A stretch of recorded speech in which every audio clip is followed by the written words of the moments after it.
Chapter 1, verse 7. You have bestowed favor. Allah, the Exalted, is the one who is infinitely bountiful and bestows favors and blessings without recompense or external cause.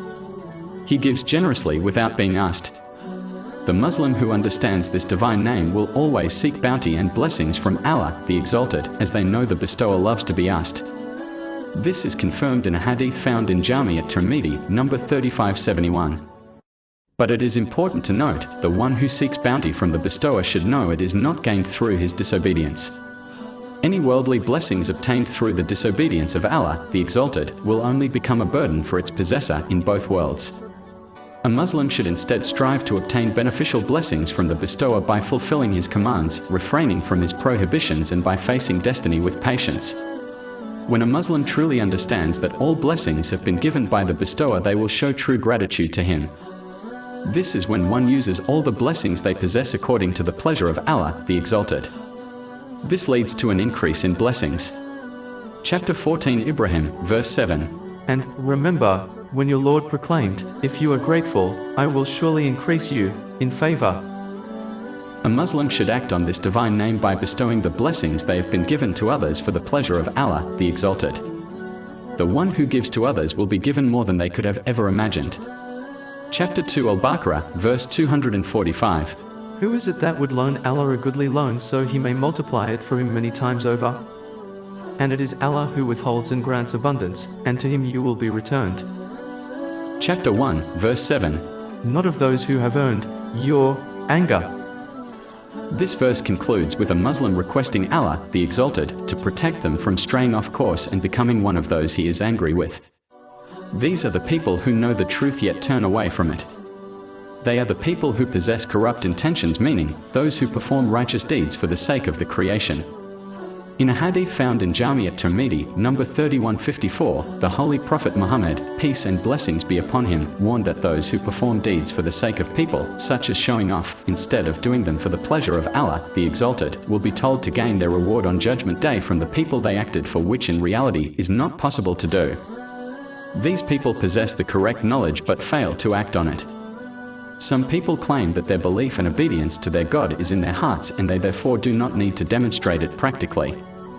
Unfortunately, this foolish mentality has infected many Muslims who believe they possess a pure faithful heart even though they fail to fulfill the obligatory duties of Islam. The Holy Prophet Muhammad, peace and blessings be upon him, has clearly declared in a hadith found in Sunnah Ibn Majah, number 3984, that when one's heart is pure the body becomes pure, which means their actions become correct. But if one's heart is corrupt the body becomes corrupt, which means their actions will be corrupt and incorrect. Therefore, the one who does not obey Allah, the Exalted, by fulfilling their duties practically can never have a pure heart.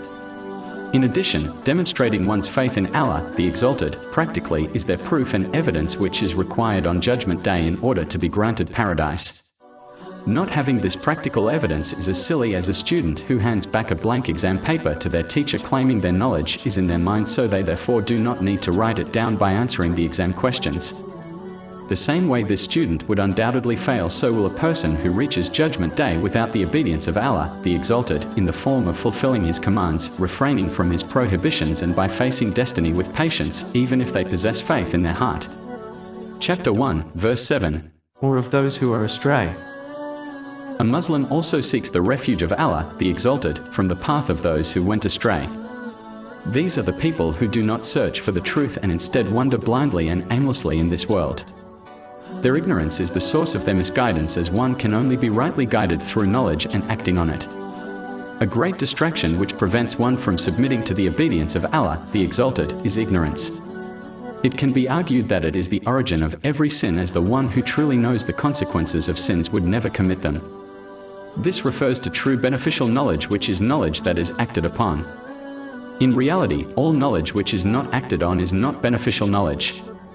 The example of the one who behaves in this manner is described in the Holy Quran as a donkey which carries books of knowledge which do not benefit it. Chapter 62, Al-Jumu'ah, verse 5. And then did not act upon knowledge is like that of a donkey who carries volumes of books.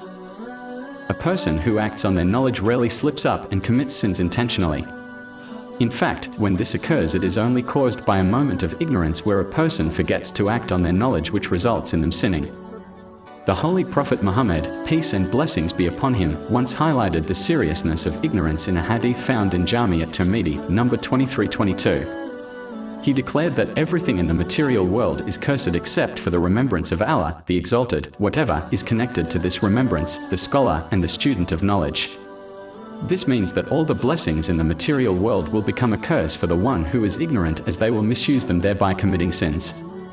In fact, ignorance can be considered a person's worst enemy, as it prevents them from protecting themselves from harm and gaining benefit, all of which can only be achieved through acting on knowledge. The ignorant commit sins without being aware of them. How can one avoid a sin if they do not know what is considered a sin? Ignorance causes one to neglect their obligatory duties. How can one fulfill their duties if they are unaware of what their duties are? It is therefore a duty on all Muslims to gain enough knowledge to fulfill all their obligatory duties and avoid sins. This is confirmed in a hadith found in Sunan Ibn Majah, number 224. Over 400 free eBooks, audiobooks, infographics, podcasts and blogs available on our website, www.shaykhpod.com.